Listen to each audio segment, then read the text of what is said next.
సోదరీ సోదరులారా, ఈరోజు మన పాఠం ఆదికాండం 39వ అధ్యాయం. సావధానంగా వినండి. గత పాఠంలో 38వ అధ్యాయంలో యూదాను గురించిన వృత్తాంతం విన్నాము. ఆ విషాదగాథ వినవలసి వచ్చినందుకు ఎంతో బాధపడ్డాం కూడా. అయితే ఈ 39వ అధ్యాయంలో యోసేపు గాథ కొనసాగుతుంది. యోసేపునకు యూదాకు ఎంతో వ్యత్యాసమున్నది. యోసేపు బెన్యామీను ఎంతో గారాబంగా పెరిగారు. వీరిద్దరి మీద యాకోబు ఆశలన్నీ కేంద్రీకరించబడి ఉన్నాయి. యోసేపు సోదరులు అతణ్ణి ఎంతో ద్వేషించారు. అతణ్ణి ఒక బానిసగా అమ్మివేశారు. యోసేపు ఈజిప్టు దేశానికి అమ్ముడుపోయాడు. అప్పుడు యోసేపునకు 17 సంవత్సరాల వయస్సున్నది. అతనికి ఎంతో నిరాశ కలిగి ఉండవచ్చు. కాని ఈ సంఘటనల వెనుక దేవుడున్నాడు. యోసేపు మాత్రము ఎంతో శ్రమపడవలసి వచ్చింది. పాత నిబంధనలో ఎందరో వ్యక్తులున్నారు. వారందరిలో దేవుని చిత్తము నెరవేరిన విధానం చాలా గొప్పది. అయితే యోసేపు తరహా వేరు. ఇతని జీవితములో దేవుని సంపూర్ణ చిత్తము నెరవేరింది. ఇతని జీవితములోని ప్రతి చిన్న సంఘటనలో కూడా దేవుని వ్రేలి కదలిక గుర్తుపట్టగలం. దేవుని హస్తం అతని మీద బలంగా ఉంది. దేవుని నడుపుదల అతనికి సమృద్ధిగా ఉన్నది. అయితే దేవుడు నేరుగా యోసేపును కలుసుకొని మాట్లాడినట్లు ఎక్కడా రాయబడి ఉండలేదు. దేవుడు అబ్రహాముకు కనిపించాడు, ఇస్సాకు యాకోబులకు కనిపించాడు. కాని యోసేపునకు ఆ విధంగా కనిపించలేదు. అయితే దేవుడు యోసేపును నడిపిస్తూనే ఉన్నాడు. యోసేపు జీవితానికి కొత్త నిబంధన వ్యాఖ్యానం రోమా 8వ అధ్యాయం 28వ వచనం.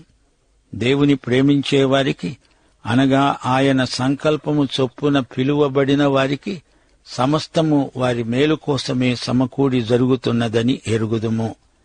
ఇదే మాట యోసేపు కూడా అన్నాడు. యోసేపు సోదరులు తమ తండ్రి చనిపోయిన సందర్భంలో భయపడ్డారు. యోసేపు తమకు ప్రతీకారము తలపెట్టుతాడని భీతి చెందారు. వారందరూ కలిసి వచ్చి తమను కనికరించవలసిందిగా వేడుకున్నారు. యోసేపు అన్నాడు, మీరు నాకు కీడు చెయ్యాలని ఉద్దేశించారు గాని నేటి దినమున జరుగుతున్నట్లు, అనగా బహు ప్రజలను బ్రతికించేటట్లు అది మేలుకే దేవుడు ఉద్దేశించాడు. కాబట్టి భయపడకండి, నేను మిమ్ములను మీ పిల్లలను పోషిస్తాను అని చెప్పి వారిని ఆదరించి వారితో ప్రీతిగా మాట్లాడాడు. పరిస్థితులు ప్రతికూలమైనప్పటికీ, అంతా అంధకారబంధురమై కనిపించినప్పటికీ, భవిష్యత్తు భయంకరమని తోచినప్పటికీ యోసేపు జీవితంలో దేవుని సంకల్పమే సిద్ధించింది. దేవుని చిత్తమే నెరవేరింది. సోదరీ సోదరులారా, హెబ్రీ పత్రిక 12వ అధ్యాయం 6వ వచనం మీ హృదయాలపై ముద్రించుకోండి. నా కుమారుడా, ప్రభువు చేసే శిక్షను తృణీకరించకు. ఆయన నిన్ను గద్దించేటప్పుడు విసుక్కోవద్దు. ప్రభువు తాను ప్రేమించే వారిని శిక్షించి తాను స్వీకరించే ప్రతి కుమారుణ్ణి దండిస్తాడు. మనము దేవుని పిల్లలమైతే ఆయన అనుమతి లేకుండా మనకు ఏమీ జరగదని గ్రహించగలం. సమస్తము మన మేలుకే సమకూడి జరుగుతుంది. దురదృష్టమని కాని, అన్యాయమని కాని, విధి అని కాని, కర్మ అని గాని లేనిపోని ఫిర్యాదులు దేవుని బిడ్డలు చెయ్యకూడదు. దేవుడు జరుగనిచ్చిన ప్రతి సంఘటన దేవుని బిడ్డల మేలుకే, దేవుని మహిమ కొరకే. దేవుడు తన బిడ్డల చుట్టూ కంచె వేశాడు. దేవుని అనుమతి లేకుండా ఆ కంచె దాటి ఏదీ లోపలికి రావటానికి వీల్లేదు. సైతాను యోబును ఎంతో శోధించాలని చూచాడు. దేవునితో అన్నాడు, నీవు యోబుకు, అతని ఇంటివారికి, అతనికి కలిగిన సమస్తమునకు చుట్టూ కంచె వేశావు గదా. నీవు అతని చేతి పనిని దీవిస్తున్నందుచేత అతని ఆస్తి దేశములో బహుగా విస్తరించి ఉన్నది. అయినా నీవు ఇప్పుడు నీ చేయి చాచి అతనికి కలిగిన సమస్తమును మొత్తిన ఎడల అతడు నీ ముఖము ఎదుటనే దూషించి నిన్ను విడిచిపోతాడు. మనలను సైతాను శోధించడానికి దేవుడు అనుమతించినా రోమా 8వ అధ్యాయం 28వ వచనం ప్రకారం సమస్తము మన మేలుకే సమకూడి జరుగుతున్నదని మనకు తెలుసు. అలసిపోయిన ప్రాణానికి రోమాపత్రిక 8వ అధ్యాయం 28వ వచనం దిండులాంటిది. పరిస్థితులన్నిటి గుండా దేవుని నిత్య సంకల్పాన్ని గుర్తించగలిగితే మనకెంతో మేలు. ఈ రోజున మనలో ఎవరికీ నేరుగా దేవుడు కనపడి ఏమీ చెప్పడు. యోసేపు పరిస్థితి కూడా అంతే. ఎవరో దొంగ ప్రవక్తలు చెప్పవచ్చు, దేవుడు స్వయంగా నాకు కనిపించాడు, ఏదేదో చేస్తాడు, చెప్పాడు అని అమాయకులైన విశ్వాసులను బుకాయించవచ్చు కూడా. కాని దేవుడు అబ్రహాము, ఇస్సాకు, యాకోబులకు కనిపించి మాట్లాడినట్లు యోసేపునకు కనిపించలేదు. అలాగే నీకు నాకు కనిపించడు గాని నడిపిస్తాడు. మన అనుభవాలు యోసేపును మనకు ఎంతో దగ్గరగా తెస్తాయి. ఇప్పుడు 39వ అధ్యాయం 1వ వచనం వినండి. యోసేపును ఈజిప్టుకు తీసుకుని వచ్చినప్పుడు ఫరో యొక్క ఉద్యోగస్థుడు, రాజ సంరక్షక సేనాధిపతి అయిన పోతీఫరు అనే ఒక ఈజిప్టువాడు అక్కడికి అతణ్ణి తీసుకుని వచ్చిన ఇష్మాయేలీయుల వద్ద యోసేపును కొన్నాడు. యోసేపు యువకుడు, 17 సంవత్సరాల వయస్సు గలవాడు. అతణ్ణి సంతలో ఎవరైనా కొంటారు. పోతీఫరు అతణ్ణి వెల చెల్లించి కొనుక్కున్నాడు. పోతీఫరు సైనికోద్యోగి. అతని ఉద్యోగం చాలా ప్రాముఖ్యమైనది. అతని కార్యాలయం రాజధాని నగరంలో ఉంటుంది. యెహోవా యోసేపునకు తోడై ఉన్నాడు గనుక అతడు వర్ధిల్లుతూ తన యజమానుడైన ఈజిప్టు మనిషి ఎంట ఉన్నాడు. పోతీఫరు ఇంటిలో యోసేపు ప్రవేశించాడు. ఒక గొప్ప అధికారి ఇంటిలో అతడు పనిచేయబోతున్నాడు. దేవుడతనికి తోడై ఉన్నాడు. యోసేపు అతని ఇంటిలో ఉన్నందువలన ఇంటి యజమానికి ఎన్నో దీవెనలు ప్రాప్తించాయి. యెహోవా అతనికి తోడై ఉన్నాడు. అతడు చేసినదంతా అతని చేతిలో యెహోవా సఫలము చేశాడు. ఈ సంగతి యజమాని చూచినప్పుడు యోసేపు మీద అతనికి కటాక్షం కలిగింది. గనుక అతని వద్ద పరిచర్య చేయడానికి నియమించబడ్డాడు.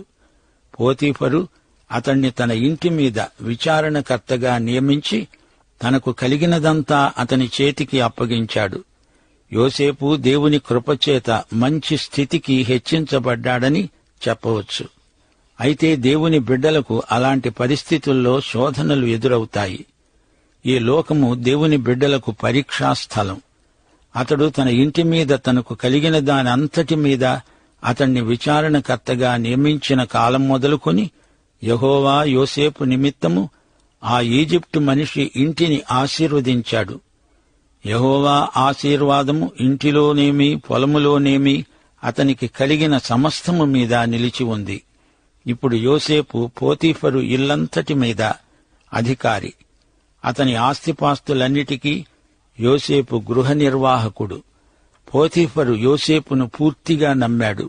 పోతీఫరు తనకు కలిగినదంతా యోసేపు చేతికి అప్పగించి తాను ఆహారము తినడం తప్ప తనకు ఏమి ఉన్నదో ఏమి లేదో విచారించినవాడు కాడు. పోతీఫరు ఇంటి సంగతులేమీ పట్టించుకోడు. బాధ్యత అంతా యోసేపు చేతికి అప్పగించాడు. వస్తువాహనాలు, డబ్బు ఎంత ఉన్నది, ఎంత రావలసింది, ఎంత ఖర్చు చేసింది అంతా యోసేపు చూసుకోవాలి. యోసేపు రూపవంతుడు, సుందరుడు. పోతీఫరు యోసేపును ఎన్నడూ లెక్క అడగలేదు. యోసేపు మీద మరో అధికారి ఎవ్వరూ లేరు. యోసేపుదే అంతిమ తీర్మానం. యోసేపు నిజాయితీని పోతీఫరు మనస్ఫూర్తిగా నమ్మాడు. యజమాని కోరిందల్లా ఒక్కటే, తన మనస్సునెరిగి యోసేపు పనిచేస్తే తనకంతే చాలు. తన వ్యక్తిగత విషయాలు కూడా యోసేపు చూస్తాడు. పోతీఫరు భోజనానికి కూర్చున్నప్పుడు అతనికి కావలసిన భోజనం వేళకు యోసేపు పెడతాడు. అంతే, మిగతా విషయాలు తనకు అనవసరం. అటు తరువాత అతని యజమాని భార్య యోసేపు మీద కన్ను వేసింది. తనతో శయనించమని కోరింది. పోతీఫరు తన గృహ నిర్వాహకుడైన యోసేపునకు అంతా అప్పగించాడు. యోసేపు తనకు ఇష్టం వచ్చినట్లు చేయగలడు. యోసేపు కష్టించి పనిచేస్తున్నాడు. పోతీఫరు భార్య కూడా ఎడతెగని ఆలోచన చేస్తోంది. యోసేపు అందమైనవాడు. తన భర్త పోతీఫరు వృద్ధుడు, వయస్సు మళ్లినవాడు. ఆ రోజుల్లో వయస్సులో పెద్దవాడైన ప్రభుత్వ ఉద్యోగి పడుచుపిల్లను చేసుకోవడం ఆనవాయితీ. ఆమె యోసేపును చూస్తున్నది. అతన్ని శోధించడానికి ప్రయత్నిస్తున్నది. అతన్ని ఆకర్షించడానికి ఏవేవో వెకిలి చేష్టలు చేస్తున్నది. తనతో వ్యభిచరించడానికి ప్రోత్సహిస్తున్నది. అయితే యోసేపు అందుకు ఒప్పుకోలేదు. అన్నాడు, నీవు నా యజమాని భార్యవు. నా యజమాని తనకు కలిగినదంతా నా చేతికి అప్పగించాడు గదా. నా వశమున తన ఇంటిలో ఏమి ఉన్నదో అతడెరగడు. ఈ ఇంటిలో నాకంటే పైవాడు ఎవడూ లేడు. నీవు అతని భార్యవైనందున నిన్ను తప్ప మరి దేనిని అప్పగించక ఉండలేదు. కాబట్టి నేను ఎలాగా ఇంత ఘోరమైన దుష్కార్యము చేసి దేవునికి విరోధంగా పాపం కట్టుకునేది? సోదరీ సోదరులారా, గమనిస్తున్నారా? యోసేపు పోతీఫరు ఇంటిలో బానిస కావచ్చుగాక, లేదా అధికారి కావచ్చుగాక, కాని అతడు దైవదాసుడు, దేవుని ప్రతినిధి. దేవుడే తన యజమాని, ప్రభువు. తాను ఈజిప్టుకు అమ్ముడుపోయి వచ్చాడు నిజమే. ఈజిప్టు దేశం విగ్రహాలతో నిండి ఉన్నది. బబులోనులాగే అనేక రకాల విగ్రహాలతో పూర్తిగా నిండిపోయిన దేశం ఈజిప్టు. అలాంటి చోట యోసేపు సత్యదేవునికి, సజీవ దేవునికి నమ్మకమైన సాక్షి. యోసేపు పరాయి దేశములో ఉన్నతమైన నైతిక ప్రమాణాలను పాటించాలి. పోతిఫరు భార్య తనను శోధించినప్పుడు అతడన్నాడు, అమ్మా, నీవు నా యజమాని భార్యవు. నిన్ను తప్ప ఈ ఇంటిలో ఉన్న సమస్తము యజమాని నాకు అప్పగించాడు. నీవతని భార్యవు. వివాహ వ్యవస్థను గూర్చి యోసేపునకు ఎంత ఉదాత్తమైన అభిప్రాయమున్నదో చూచారా? దేవుడు మానవుల మేలు కోసము, సమాజ శ్రేయస్సు కోసం వివాహ వ్యవస్థను నిర్ణయించాడు. మానవుడు వైవాహిక నియమాలను జవదాటినప్పుడు అతడు దేవుణ్ణి అవమానపరుస్తున్నాడని అర్థం. మనిషి వివాహ నిబంధన దేవుని సాక్షిగా చేసినప్పుడు దానిని పాటించకపోతే మిగతా నియమాలు వేటినీ ఖాతరు చేయడు, భ్రష్టుడైపోతాడు. భార్యాభర్తలలో ఒకరి పట్ల ఒకరికి విశ్వాసము లేనప్పుడు కుటుంబాలు పాడైపోతాయి. ఇక్కడ యోసేపు దేవునికి నమ్మకంగా ప్రవర్తిస్తున్నాడు. దానిని బట్టి ఎన్నో కష్టాలు వచ్చాయి. తనను గురించి అబద్ధాలు ప్రచారంలోకి వచ్చాయి. అయినా అతడు లెక్క చెయ్యలేదు. తన నిజాయితీని కాపాడుకున్నాడు. ఒక దినము ఆమె యోసేపుతో మాట్లాడుతూ ఉన్నది. కాని అతడు ఆమెతో శయనించడానికి గాని, ఆమెతో ఏకాంతంగా ఉండడానికి కాని ఆమె మాట విన్నవాడు కాడు. పోతీఫరు ఫరోరాజు క్రింద గొప్ప ఉద్యోగి. ఇల్లు వదిలిపెట్టి నెలల తరబడి బయట తిరుగుతూ ఉంటాడు. అందుచేత ఈమె యోసేపును పదే పదే శోధించటానికి వీలు కలిగింది. ఇది ఎడతెగని శోధన. అయినా యోసేపు లొంగలేదు. ఆమెలో యోసేపు మీద కోపము, కక్ష ఎక్కువవుతున్నాయి. ఆమె అభిమానం దెబ్బతిన్నది. ఆమె కామాంధురాలు. అతడు తన కోరిక తీర్చకపోయేసరికి అతని మీద పగపట్టింది. కక్ష సాధింపు మొదలైంది. ఒకరోజు యోసేపు తన పని మీద ఇంటికి లోపలికి వెళ్లినప్పుడు ఇంటి మనుష్యులలో ఎవ్వరూ అక్కడ లేరు. అప్పుడామె అతని వస్త్రము పట్టుకొని తనతో శయనించమని కోరింది. అతడు తన వస్త్రమును ఆమె చేతిలో విడిచిపెట్టి తప్పించుకొని బయటికి పారిపోయాడు. ఆమె అది చూచి తన ఇంటి మనుష్యులను పిలిచి వారితో అన్నది, చూడండి, నా భర్త మనలను ఎగతాళి చేయడానికి హీబ్రూ బానిసను మన దగ్గరికి తెచ్చాడు. నాతో శయనించగోరి వీడు నా వద్దకు రాగా నేను పెద్ద కేక వేశాను. నేను బిగ్గరగా కేక వేయడం వాడు విని నా దగ్గరే తన వస్త్రాన్ని విడిచిపెట్టి తప్పించుకొని బయటికి పారిపోయాడు. అసలు సంగతి ఏమిటంటే, పోతీఫరుకు అతని భార్యకు మధ్య ఏవో అపోహలు మొదలయ్యాయి. మనస్పర్ధలతో భార్యాభర్తలు పరస్పరము కీచులాడుకుంటున్నారు. తన భర్త మీద నేరారోపణ చేస్తున్నది. ఇతడు ఇంటిలోకి ఒక హీబ్రూ బానిసను తెచ్చిపెట్టాడు అంటున్నది. అసలు ఆమె ప్రవర్తన మంచిది కాదు. ఇలాంటి చెడు పనులు ఇంతకు ముందు చేసింది. ఈమె తన భర్తను మోసగిస్తున్నది. ఇప్పుడామె మంచిదాన్ని, పతివ్రతను అని రుజువు చేసుకోవడానికి ఇదొక ఎత్తు. అందుకే ఈ కథ కల్పించింది. యజమాని ఇంటికి వచ్చే వరకు యోసేపు విడిచిన వస్త్రము తన వద్ద ఉంచుకొన్నది. 17 సంవత్సరాల నవయువకుడు ఈజిప్టు దేశములో ఉన్నాడు. తన ప్రజలకు దూరంగా తన సహోదరుల ద్వేషానికి ఫలితంగా ఇక్కడ పడి ఉన్నాడు. అతని మీద లేనిపోని అభాండాలు వేస్తోంది. తన భర్త ఇంట లేడు. అతడు రాగానే చెప్పడానికి పెద్ద కథ అల్లింది. ఇంతలో ఆమె భర్త వచ్చాడు. చెప్పింది, నీవు మన వద్దకు తెచ్చిన ఆ హీబ్రూ బానిస నన్ను ఎగతాళి చేయడానికి నా వద్దకు వచ్చాడు. నేను బిగరగా కేక వేసినప్పుడు వాడు తన వస్త్రము నా దగ్గర విడిచిపెట్టి తప్పించుకొని బయటికి పారిపోయాడు. నీ బానిస నన్ను ఈ విధంగా అవమానపరిచాడు అని తన భార్య చెప్పిన మాటలు విన్నప్పుడు పోతీఫరు కోపముతో మండిపడ్డాడు. ఇదంతా విన్నప్పుడు పోతీఫరు ఆమె చెప్పిన కథ తాను నమ్మినట్లే నటిస్తున్నాడు.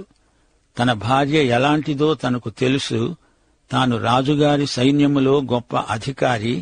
ఇప్పుడు తన భార్యతో వివాదము పెట్టుకుని ప్రయోజనం లేదు.